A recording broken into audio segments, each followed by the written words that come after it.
Hello भाई, आज तुम लोग को पता है आज फ्रेंडशिप डे है। चलो फटाफट से सब मेरे घर आ जाओ और हम लोग सभी लोग खूब मजे करेंगे और सभी हम लोग बाहर जाएंगे घूमने और मूवी भी देखेंगे। और सबको लेकर आना, हाँ सबको कह देना हैप्पी फ्रेंडशिप डे। जल्दी आओ फटाफट से। ओके बाय, कॉल रखता हूँ मैं। कब से इंतजार कर रहा हूँ, अभी तक आए नहीं ये लोग, कितना लेट करते हैं। सच्ची सही बात है, हर एक फ्रेंड कमीना होता है। आ गए तुम लोग। कब से इंतजार कर रहा हूँ, बहुत इंतजार कराते हो साले तुम लोग। कब से इंतजार कर रहा था मैं। Happy friendship day, happy friendship day Sonu, happy friendship day Monu.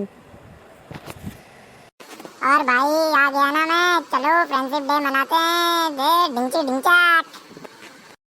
अबे तू बातों बातों में तो भूल ही गया कि फ्रेंडशिप डे। आज तो फ्रेंड को विश तो कर दे अपने।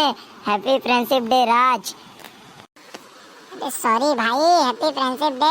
तू तो यार है अपना। अरे टीना भी आ गई। हाय टीना। हाय हाय सोनू मोनू, हाय राज। हैप्पी फ्रेंडशिप डे सबको।